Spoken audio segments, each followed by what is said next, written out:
കൂടുതൽ വാർത്തകളും വീഡിയോകളും കാണാൻ ഈ ചാനൽ സബ്സ്ക്രൈബ് ചെയ്യുക. കൂടെ ബെൽ ബട്ടൺ അമർത്തുക. നമസ്കാരം. ഏഷ്യൻ ടിവിയുടെ എപ്പിസോഡിലേക്ക് എല്ലാ മാന്യപ്രേക്ഷകർക്കും ഹൃദയം നിറഞ്ഞ സ്വാഗതം. വരുമാനം, സാമ്പത്തികം, ധനവരവ് ഇതൊന്നും ആവശ്യമില്ലാത്ത ഓരോ ആൾക്കാരും കാണത്തില്ല. ഭാഷ പലതാണ്, ജീവിത രീതികൾ പലതാണ്, ചെയ്യുന്ന ജോലികൾ പലതാണ്. എല്ലാം പലതാണെങ്കിലും എല്ലാവരുടെയും എന്തിൻ്റെയും അടിസ്ഥാനമായിട്ട് ധനത്തിന്, സാമ്പത്തികത്തിനെയാണ് പറയുന്നത്. മൂല്യച്യുതിയിൽ പെട്ടുപോയൊരു കാലമായിപ്പോയി. എന്ത് കാര്യത്തിനും സാമ്പത്തികത്തിൽ ഇല്ലാതെ പറ്റത്തില്ല. ഒന്ന് പുറത്തോട്ടൊന്ന് പോയി ഒരു ജംഗ്ഷൻ വരെ പോയി തിരിച്ചു വേണമെങ്കിൽ 100 രൂപ വേണം. പഴയ കാലത്തൊക്കെ പറയും ഒന്ന് പട്ടിണി അടക്കണമെങ്കിൽ ഇപ്പോഴും 100 രൂപ വേണം എന്നൊക്കെ പറയും. എന്ന് പറഞ്ഞതുപോലെ നമുക്ക് ദിവസം കൂടുന്തോറും വരുമാനം വർദ്ധിപ്പിക്കാൻ ശ്രമിക്കുന്നുണ്ട് പലരും. പക്ഷെ വരുമാനം കഷ്ടപ്പെടുന്നതിനനുസരിച്ചൊരു പലർക്കും പ്രയോജനം കിട്ടുന്നില്ല. അല്ലെങ്കിൽ അവർ അധ്വാനിക്കുന്നതനുസരിച്ചുള്ളൊരു പ്രയോജനം അവർ കിട്ടുന്നില്ല. ചിലർക്കാണെങ്കിൽ സാമ്പത്തികം കൈ വന്നു കഴിഞ്ഞാൽ നിൽക്കുന്നില്ല. ചിലർക്കാണെങ്കിൽ ജോലി നഷ്ടപ്പെട്ടു, സാമ്പത്തികം വരുന്ന വഴികൾ എല്ലാം അടഞ്ഞിരിക്കുക, വരുമാനം ഉണ്ടാവേണ്ട വഴികളൊക്കെ അടഞ്ഞിരിക്കുക. അപ്പം നമ്മൾ ചിന്തിക്കേണ്ടതെന്ന് വെച്ച് കഴിഞ്ഞാൽ, നമ്മൾക്ക് ധനം, ഒരാൾക്ക് പഴയ കാലത്തൊക്കെ ഊണ് കൊടുത്തില്ല ഊട്ടുപുരി കാണിച്ചു കൊടുക്കണം എന്ന് പറയും. ഒരാൾക്ക് നമ്മളൊരു ജോലി കൊടുത്തില്ല, അല്ലെങ്കിൽ നമുക്കൊരു ഉപകാരം ചെയ്യരുത്, ഉപദ്രവം ചെയ്യരുത്. അപ്പം പലവിധ വിഷയങ്ങൾ നിമിത്തം പലർക്കും സാമ്പത്തികം വരുന്ന വഴികൾ അടയുന്നുണ്ട്.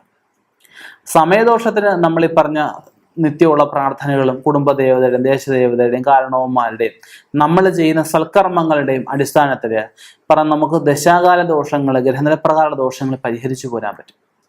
അല്ലാതെ കാലകാലമായിട്ട് വന്നു ചേരുന്ന ദോഷങ്ങളുണ്ട്. നമ്മുടെ അഭിവൃദ്ധി കാണുമ്പോഴുള്ള ശത്രുക്കളായിട്ടുള്ള വിഷയങ്ങൾ, ദൃഷ്ടിദോഷങ്ങൾ, ജിഹാദോഷം അല്ലെ നാവദോഷങ്ങൾ, കണ്ണുദോഷങ്ങൾ, ചില നക്ഷത്രങ്ങളിൽപ്പെട്ട കരിമ്പൂരാട് ഉദാഹരണം പറയുകയാണ്, കരിമായില്യം, ഇങ്ങനെയുള്ള നക്ഷത്രങ്ങളിൽപ്പെട്ട ചില നക്ഷത്രങ്ങളുണ്ട്. അവര് ചുമ്മാ ഒന്ന് പറഞ്ഞാൽ മതി, ചിലപ്പോൾ നാക്കി ഗുളിക നിൽക്കുന്ന സമയത്തൊക്കെ ആയിരിക്കും പറയുന്നത്. ഇതൊക്കെ നമുക്കത് ബാധിക്കുന്നതായിട്ട് വന്നു വരാം. അപ്പം അങ്ങനെയുള്ള പല കാരണങ്ങൾ. ചിലരാണെങ്കിൽ വീട് മാറിക്കഴിയുമ്പോഴായിരിക്കും, ആ വീട് നിൽക്കുന്ന വീട് നല്ല സാമ്പത്തികമുണ്ട്, എന്തെങ്കിലും കാരണത്തിൽ ആ വീടൊന്നും മാറേണ്ട അവസ്ഥ വന്നു. ആ വേറെ വീടോട്ട് ചെല്ലുമ്പോഴായിരിക്കും സാമ്പത്തികം വരുന്ന വഴികൾ. പല വഴിക്കും സാമ്പത്തികം വരും. മോന് ജോലി ഉണ്ടായിരിക്കും, അമ്മയ്ക്ക് ജോലി ഉണ്ടായിരിക്കും, അച്ഛന് ജോലി ഉണ്ടായിരിക്കും, പ്രായമായവർക്ക് പെൻഷൻ ഉണ്ടായിരിക്കും. അങ്ങനെ പല വഴിക്കും സാമ്പത്തികം വരുന്നുണ്ട്. പക്ഷെ അതൊന്നും നമുക്ക് കൈ നിൽക്കുന്നില്ല. വരുന്ന സാമ്പത്തികം എല്ലാം ചിലവായി പോവുക. തീയിലേക്ക് എന്തെങ്കിലും സാധനം ഇട്ടാൽ എന്ത് പറ്റും? കത്തിച്ചാമ്പലായി പോവും എന്ന് പറഞ്ഞ അവസ്ഥയാണ്.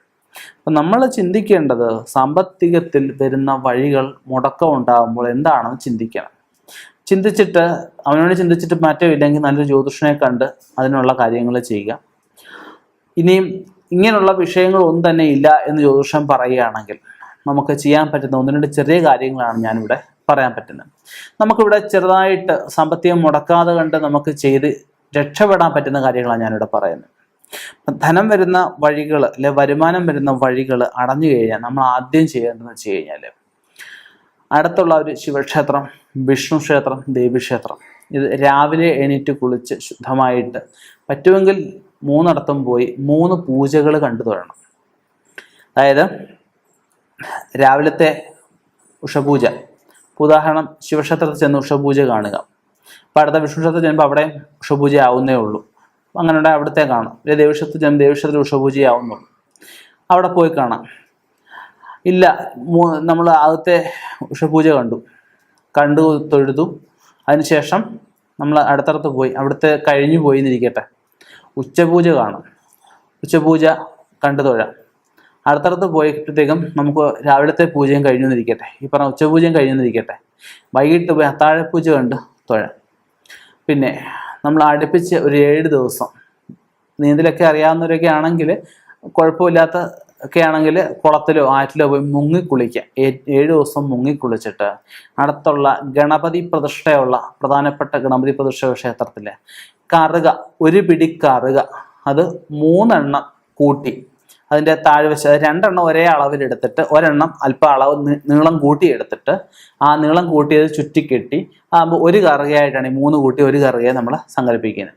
അങ്ങനെ പറ്റാവുന്നത്ര സംഖ്യ, ഒന്നുകിൽ 21 ആവാം, 28 ആവാം, 36 ആവാം, 56 ആവാം, 90 ആവാം, 108 അങ്ങനെ പറ്റുന്ന സംഖ്യ കറുക ഗണപതിക്ക് കൊണ്ട് സമർപ്പിച്ച് അത് ഭഗവാന്റെ ശിരസിൽ അർപ്പിക്കാൻ ഇവിടുത്തെ മേൽശാന്തിയോട് പറയുക. 7 ദിവസം അടുപ്പിച്ചത് ചെയ്ത് 7ാമത്തെ ദിവസം ഒരു ഗണപതി ഹോമവും ചെയ്യുക. ഭഗവാന് ഒരു കദളിപ്പഴം നിവേദിച്ച് ആ കദളിപ്പഴം മേടിച്ച് കഴിയുകയും ചെയ്യാം. ധനപരമായിട്ടുള്ള തടസ്സങ്ങൾ മാറാൻ ഏറ്റവും സഹായകമാണ്.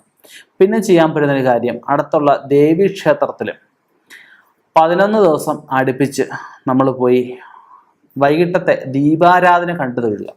ദീപാരാധന കണ്ടു തൊഴുതുമ്പോൾ ദീപാരാധനയ്ക്ക് ഒഴിയുന്ന കർപ്പൂരം, നമ്മൾ കൊടുക്കുന്ന കർപ്പൂരം വെച്ച് അത് ദീപാരാധന നടത്താൻ പറയാം. അങ്ങനെ എത്രയും ദിവസം അടുപ്പിച്ച് ദീപാരാധന കണ്ടു തൊഴുത് അത് നമുക്ക് പ്രകാശിക്കുക, നമുക്ക് ഭഗവതിക്ക് അത് ഒഴിഞ്ഞു കഴിയുമ്പോഴത്തേക്കും നമുക്കും കൂടെ ഒരു ഉയർച്ച ഉണ്ടാവുക. ദീപാരാധന ആരാധിക്കുക, ഭഗവതിയെ ആരാധിച്ച് തൃപ്തിപ്പെടുത്തുക എന്നുള്ള സ്ഥലം കർപ്പൂരത്തിന് ചിലവേ അവിടെ വരുന്നുള്ളൂ. അപ്പോൾ അത്രയും ദിവസം അടുപ്പിച്ച് കർപ്പൂരം തൊഴുത് നമുക്ക് അവസാന ദിവസം മേൽശാന്തിക്ക് എന്തെങ്കിലും ദക്ഷിണ കൊടുത്ത് എല്ലാ ഭഗവാന്മാർക്കും കാണിക്കയിട്ട് വിശേഷാൽ ഭഗവതിക്ക് ഭഗവത് സേവയോ ഒറ്റ നേരത്തെ പൂജയോ എന്തെങ്കിലും ഒന്ന് ചെയ്യുന്നത് നന്നായിരിക്കും.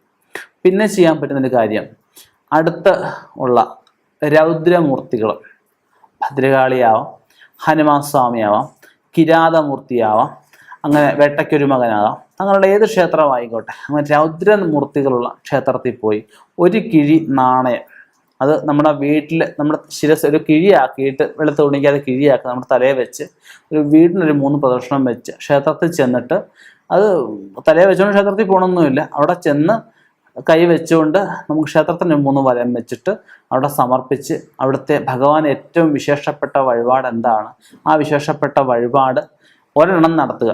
ഇനി ഒരെണ്ണം കൂടെ സങ്കല്പിക്കണം, അത് നമ്മുടെ ധനവരവിലുള്ള തടസ്സങ്ങൾ മാറിയ ശേഷം നടത്താം എന്ന് സങ്കല്പിക്കുക. ഇതിലൂടെയൊക്കെ നമുക്ക് വരുമാനം വരുന്ന വഴികൾ അടഞ്ഞേക്കുന്ന അവസ്ഥ മാറിക്കിട്ടുന്നതാണ്. പറഞ്ഞ പോലെ നമുക്ക് മറ്റു ദോഷങ്ങൾ എന്തെങ്കിലും ഉണ്ടോ എന്ന് നോക്കി അതിനുള്ള പരിഹാരം ചെയ്ത് ശേഷം ഇങ്ങനെയുള്ള കാര്യങ്ങൾ ചെയ്തു കഴിഞ്ഞാൽ പെട്ടെന്ന് അതിൻ്റെ റിസൾട്ട് നമുക്ക് ഉണ്ടാവും. ഇനി നമുക്ക് വരുമാനം വരുന്ന വഴികൾ അടഞ്ഞു കഴിഞ്ഞ് കഴിഞ്ഞാൽ അത് തുറന്നു കിട്ടുന്നതിനായിട്ട് കുറച്ച് ഏലസ് യന്ത്രങ്ങൾ പറയുന്നുണ്ട്. അതിനാണ് മഹാഗണപതി യന്ത്രം, ക്ഷിപ്രഗണപതി യന്ത്രം പറയുന്നത്, ലക്ഷ്മി വിനായക യന്ത്രം പറയുന്നുണ്ട്, മുക്കുറിണി വിനായക യന്ത്രം പറയുന്നുണ്ട്, അതുപോലെ ധനഭൈരവ യന്ത്രം പറയപ്പെടുന്നുണ്ട്, ധനവൈഷ്ണവ യന്ത്രം പറയുന്നുണ്ട്, ലക്ഷ്മി നാരായണ യന്ത്രം പറയപ്പെടുന്നുണ്ട്, അങ്ങനെ ലക്ഷ്മി സരസ്വതി യന്ത്രം, അങ്ങനെയുള്ള പല യന്ത്രവിധികൾ പറയുന്നുണ്ട്. വരുണ യന്ത്രമുണ്ട്, നമോ യന്ത്രമുണ്ട്, ഭിരവയജ്ഞ യന്ത്രമുണ്ട്, അങ്ങനെ പല യന്ത്രങ്ങൾ പറയപ്പെടുന്നുണ്ട്. അത് നോക്കിയിട്ട് അത് അവനവൻ്റെ ജാതകത്തിലൂടെ പറ്റുന്ന യന്ത്രം ഏതാണെന്ന് കണ്ടെത്തി അത് വിധിപ്രകാരം ഒരു ആചാര്യനെ കൊണ്ട് എഴുതി പൂജ കഴിപ്പിച്ച് ധരിക്കുകയാണെങ്കിലും ഈ പറഞ്ഞതുപോലെ ഒരു മാറ്റം സിദ്ധിക്കുന്നതാണ്. ഇനിയും ഇതുപോലെയുള്ള വ്യത്യസ്തമായ വിഷയങ്ങളുമായി കണ്ടുമുട്ടാം. നിർത്തുന്നു. നന്ദി, നമസ്കാരം.